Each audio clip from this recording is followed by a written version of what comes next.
Hello, so I'm assuming by now you've installed the software. You've already watched one of the previous two videos talking about installation, whether or not it was for a PC or a Mac, and you have the Arduino software installed. And if you open it up, you should probably have a screen something like this, okay?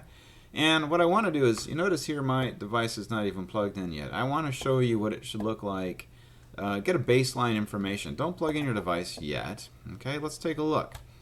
So if we go to Tools, you'll notice in this case that the port is grayed out on my computer.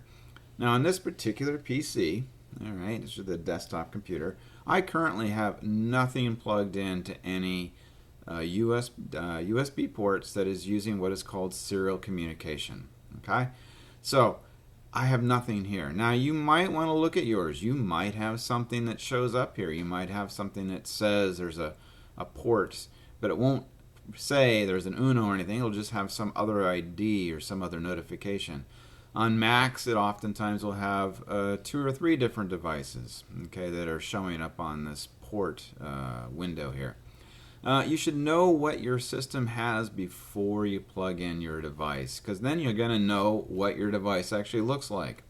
Alright, so I'm going to plug my device in right now. And lo and behold, it lights up. Now I'm going to close this screen again. And it should now, if you heard that beep, it was this device has found my computer, and a little handshaking went on, and my computer happily chimed away. And now you're going to see that if I go to port, I do in fact have a port, COM22.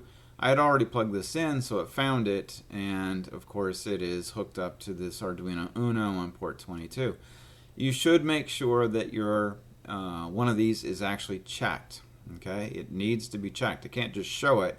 You have to have a check mark by it. Okay, so now I am connected. The next thing you need to do is make sure you have the right board. All right, I have an Arduino Uno compatible board right here. There's a good chance that if you're starting this course, you're going to have some type of Uno, but it's not absolute. You could have one of these teensy motherboards. You could have a Nano. You could have, any one of a number of different devices depending where you are in the world and what it is that you actually purchased. But you're probably going to start with an Uno if you're starting this course, no matter where you are, because that's what we're recommending everybody start with this year. So I've got my Uno. It's now plugged in. I've got the board selected. It's time for us to get started and actually do something. So if you go to File, you're going to see there's lots of examples that are already pre-installed. I have a lot more than maybe you do because I've downloaded a number of libraries. But you'll have at least these, okay? And the one we want to go to, the very first one, is we're going to go to Examples, we're going to go to Basics, and we're going to go to Blink. Okay? And now I'm going to go ahead and close this one up. So here's Blink. Built into every copy of Arduino. It's a great place to go. Alright? And I'm going to go ahead, I've checked my port, I've checked my device, I'm already hooked up. I'm going to load this. And I'm going to pause while it loads. Okay, I paused that because the very first time it handshakes and installs a new piece of code onto an Arduino, it tends to take a while. Now, future revisions will go much quicker, and I'm going to demonstrate it right now. Let's just take about 1 minute to go over this code real simply. Okay, all Arduino code, this is important, every single piece of Arduino code that we deal with is going to have at least a setup and at least a loop. Okay? If you do not have a setup and a loop, it will not work. Equally as important, I cannot have 2 setups and I cannot have more than 1 loop. Okay? So I have to have a single copy. It's also important to note, and we'll go over this a couple more times, setup will run only once. Okay? Loop runs over and over and over again.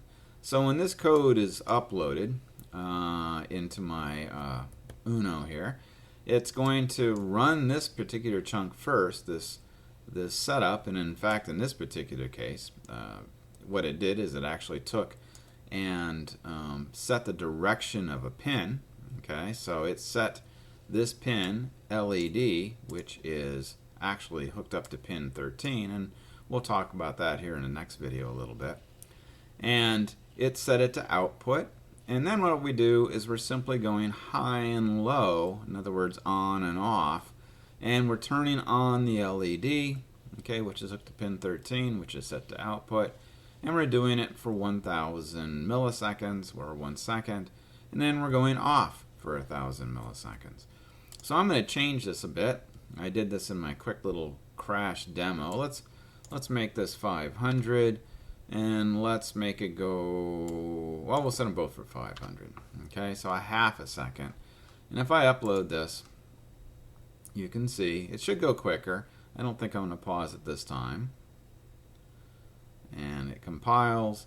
You'll see some action here again where we'll see it uploading, so the communication lights will flash. And now you can see this LED is flashing at a different rate.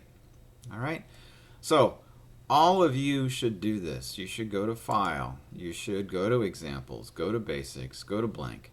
Okay, upload it, make sure it works. Change these numbers, make sure that the light flash changes. All right, do this a few times, play with it, have fun, see what you can do, copy and paste it. You can go ahead and do this, go down here, paste it down. Now you can have it go at, for example, different rates. So I'll have it go on off for half a second and on off for a second. Whoops, see that? I accidentally deleted that parentheses. There we go. Upload it. Okay, so play with it for a little bit, have some fun, and on the next video we're going to talk a little bit more about what actually happened. So I will see you very shortly, and have a good time.